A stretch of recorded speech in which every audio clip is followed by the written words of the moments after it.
Welcome to the Doodoo Divas Smells Like Money podcast. I'm your host, Suzanne Chin Taylor, CEO and founder of Creative Raven, the firm that helps wastewater industry contractors and manufacturers unlock the power of digital marketing, AI, and PR to boost sales and opportunities. Whether it's through our online marketing and lead generation programs or providing a fully outsourced marketing department, we are passionate about helping businesses in the wastewater and civil infrastructure sectors not just survive, but thrive in today's digital world. Each episode, I'll be bringing you expert tips and strategies to help you grow and succeed. Let's dive in. Well, hello, everybody, and welcome to this week's episode of the Doodoo Divas Smells Like Money podcast. We are rounding up. We are in the home stretch of our third and final installment, visiting with Jay Egg, president and founder of Egg Geo. And we're rounding out our series on the use of geothermal energy and how that can really impact our industry in an incredibly profound and positive way. So our first two episodes, we focused a lot on how it would impact municipal utilities. But today we're going to go into the private sector, because there's a lot of manufacturing private sector that does on-site tertiary free treatment, the need for cooling towers, chemical treatment, and whatnot. And so there can be an extremely big benefit for the incorporation of geothermal technology and use at a manufacturing level at a plant that can actually really save some dollars. And what Jay alluded to, and without spoiler alert, I'm going to really let him describe this concept. But he pitched out to me the process of how it could replace traditional cooling towers and saving millions of gallons of water and eliminate the associated chemical treatments. And that really fascinated me, because I'm sure people would be like, wait a minute, eliminate a cooling tower? Nah, we can't do that. So with that, Jay, take it away. All right. So this concept, even though, let me explain how it started. Between 1990 and 2010 in Florida, where my engineering and design engineering and construction business originated, and we're still based there where it's originated. That's a whole other story. But we originated in a design firm that did the construction because nobody could do the kind of construction we were doing. So we created a team to do that. So what we did were and think about Florida, dominant, it's cooling dominant. You have on average 2,000 cooling hours a year and about 80 heating hours. So that gives you an idea of how cooling dominant Florida is. There's even a cliche. What are the seasons in Florida? Summer, late summer, early summer, summer, late summer, and next summer. I didn't get it right. That's good. Hopefully he can edit that out. No, I like it just the way it is. That's good. So we weren't even thinking about this. We were doing ROIs on a pump on apartment complexes, shopping malls, medical facilities, all of these commercial buildings throughout, and the big resort hotels up and down the coast of Florida, based on the ROI of electricity, how much energy they were saving. That's all we were focusing on.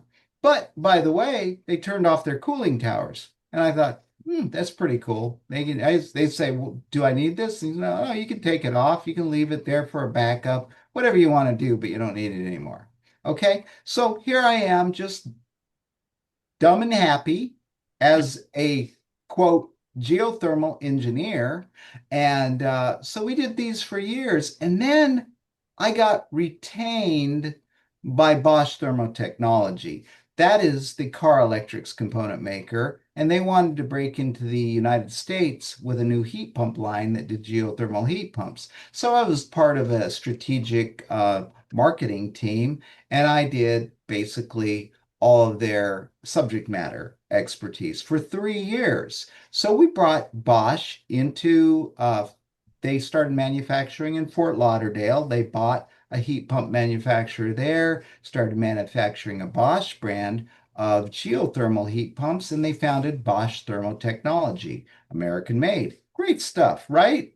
And so at the first meeting of the first community that was all geothermal, it was Serenbe, just to the west of Atlanta. So they had me go up there and an all-star cast. They had started the Bosch Technology Lab, which was right on Main Street in this new community of Serenbe. It's just this gorgeous, sprawling community that offered standard geothermal heat pumps with their homes. Oh, And wow.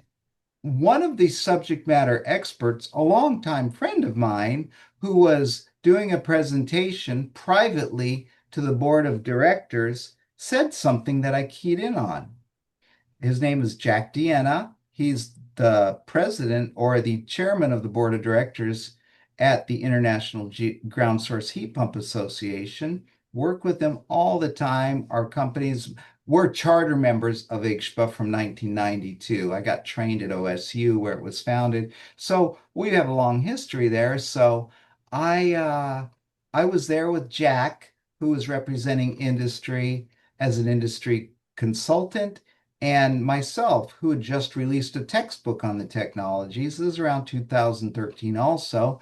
And Jack gets up to do his spiel and he goes, just the fact that we can remove cooling towers, the second largest consumer of water in the built environment in the United States. And I was like, really? Did I hear that right? And I wrote it down. And I was like, I looked at it, and then I had my art department go to work on it, and they did all these pictograms and illustrations of what we could save. It amounts to 1/3 of the water that goes over Niagara Falls every year that we would save nationally. It was just astonishing. And I was like, wow. And then I took a closer look at what we were doing in Florida, and I really looked at the ROI because guess what? Water savings weren't in there. And guess what? It had flipped. Water savings was a greater savings than energy savings on these people. And I was like, oh my goodness. And then the next thing you know, a buddy of mine, I was a consultant for a local engineering firm that did most of the public works. And they said, and so I just finished this big mall with Lend-Lease, which is a big international project management company, and we did that one. And so this Lend-Lease was managing the brand new state-of-the-art 911 facility in Pinellas County in Largo, Florida. That was the last man standing 911 center, the best of its kind. It could withstand 250-mile-per-hour winds and Wow. everything of the sort. And the management company who knew me and knew of my Lend-Lease, who was doing this, uh, said Joe Potter, the good old boy that was the construction manager over there, said to the Pinellas County commissioners, well, you boys ought to think of geothermal. There's two good reasons for that. You can save water and you can get rid of your cooling towers. Cooling towers are a great big wind sail. You don't have to have them. And we did our first public project there. And after that, Pinellas County has done most of their schools geothermal. Few people know about it because what you don't see, they don't know. And they don't write press releases on it. But so now we're doing all these public schools and everything. And then I think I put two and two together and I go, maybe this is marketable. And that's how what got us to the point where we really started looking at the water savings. First time around 2013.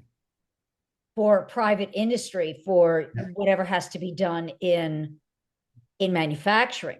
Yes. So as far as when we're looking at, I want to do a dive in on this, is that when you're thinking about industrial pre-treatment and how much water is used there, how does this get incorporated, or how does an industrial facility embark on implementing something like this. And obviously, in our other episodes, we were talking about these other entities that would, pay for the installment of this and whatnot. And so private probably isn't, maybe, but most likely will have to fund something like this themselves. Yeah. And so I guess the question would be, how do they do it?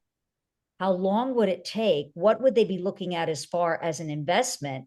But what would they be looking at as far as ROI, and how fast embarking on something like this would take them to recoup when they're starting to see that they're on the black side of it instead of the red side of it to bring it online? That's a great question. And I'll answer that with something that happened during COVID. We were retained by a company that you can find, you can Google Prometheus Hyperscale. They build massive 1 gigawatt data centers. 1 gigawatt. Now, that's a lot. That's 100 megawatts.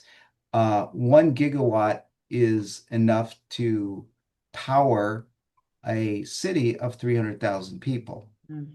So now the water they consume is astronomical, around 3 million gallons a day for their cooling towers.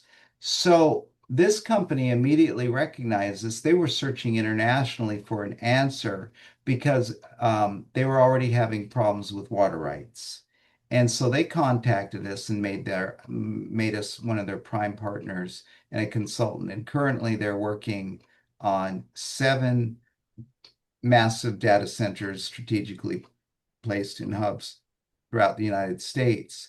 And the entire reason for it fundamentally is water rights, because they eliminate the need for water from cooling towers by eliminating the need for cooling towers.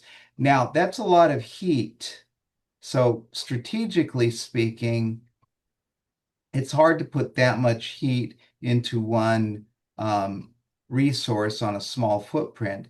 So the strategy, for example, on the data center they're doing in Wyoming, is they are co-building a greenhouse to provide relief to the drought-stressed areas in California. In other words, they're going to make enough fruit and vegetables 4 seasons a year to make a major dent and relieve Utah's most of they hope to relieve most of Utah's need for fresh fruits and vegetables, much of that area, that region, because 1 gigawatt is a lot of heat. So now it's going right into smart resources like that. Rather than using water, now they're using the heat to grow vegetables 4 seasons a year at 7,000 feet in a frigid climate in Wyoming. There Wow. are now, does that make sense? It makes perfect sense. So we're It's monetizing this and we're doing good again for every type of part of the industry. Another thing, we began working with an international technology company called Crystal Lagoons. You can Google it. They're a $4 billion privately held company that has a technology. So if you go to a place that has, oh, say, wave parks, surf parks, water parks, these type of things, and even more increasingly, massive lagoons that are swimmable in new communities going in left and right throughout the world, and now in the United States. The biggest man-made lagoon that's swimmable is opened I believe it already opened at the end of this year at Disney World, done by that technology.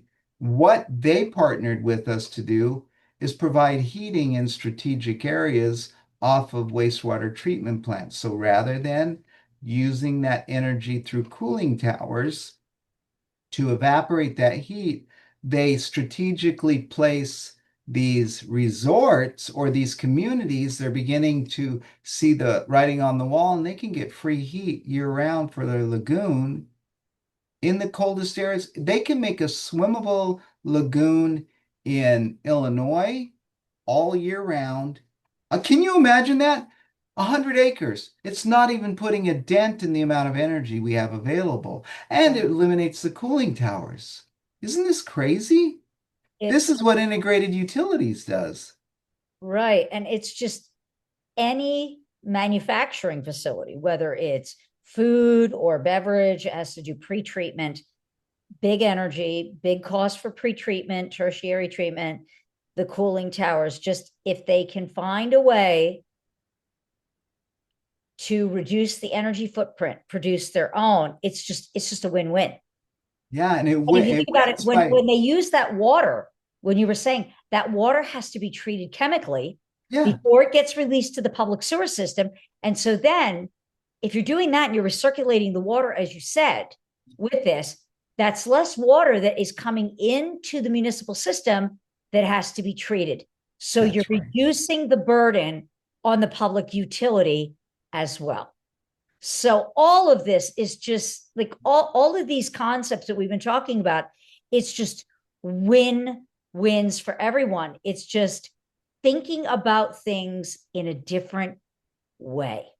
I have one more for you that you gotta hear. This one just came up this year. Didn't even know Okay. about it. I was invited to be a speaker at an oil refinery 3-day conference in Texas. And you might be going, what does that have to do with this? Well, I found out when we got there to do a presentation on removing their cooling towers that they have been immune from water rights because they came in the 70s. There hasn't been another refinery built since 1970 in the United States. But now the authorities having jurisdiction have no choice but to cut off their cooling water during the stress times of the day. They're out of water. So Mm. these refineries are in big trouble. So guess who called us? The cooling tower chemical people, Ecolab. They said, we need your help. That's our clients are screaming because they can't use cooling towers anymore. And there goes our chemical treatments and the cooling tower sales and everything else. And they said, we want to monetize what you're doing with them and bring a solution. So they brought us in as a solution to cooling tower consumption of water. And we did the presentation. Now we're working with several big oil giants on cooling tower. So they're monetizing this for their refineries to reduce water consumption. This is Never would just, have thought of that. no, this is just amazing. I mean, if we stretch ourselves, we will come up with solutions. Yes, ma'am. Yep. And so, Jay, thank you again so much for rounding this out in covering, the municipal side, the industrial side, water conservation. Oh, we just touched on so many different things in these 3 episodes. And thank you for sharing your expertise because obviously, you are the world authority, in this space, in this technology. But I really think it's something that really deserves some attention and for people to raise their hand. Maybe it might not be the right thing for you, but nothing ventured, nothing gained. Raise your hand and ask the questions. And this is the man to ask the questions of. And so, Jay, if they're interested in learning more about what you do and how to get in touch with you, how do they do that? If they can spell this name behind me, EGGGEO, it's egggeo.com. And you get on our website, or you can email me at JAY and my last initial E at egggeo.com. Thank you, Suzanne. Oh, thank you, Jay. And thank you, audience, for tuning in. I know you got something out of it because, well, I hope you did, because I know I did. And so until next time, keep it flowing. Keep it blowing. Thanks for tuning in to today's episode. If you're ready to take your marketing to the next level and start increasing sales and opportunities for your business, reach out to us at Creative Raven. We're here to help you thrive in the digital landscape. Visit creativeraven.com or click the link in the show notes below to schedule a call and learn how we can support your growth. If you enjoyed the insights on today's episode, be sure to hit subscribe so you'll never miss an update. Until next time, keep growing and keep it flowing.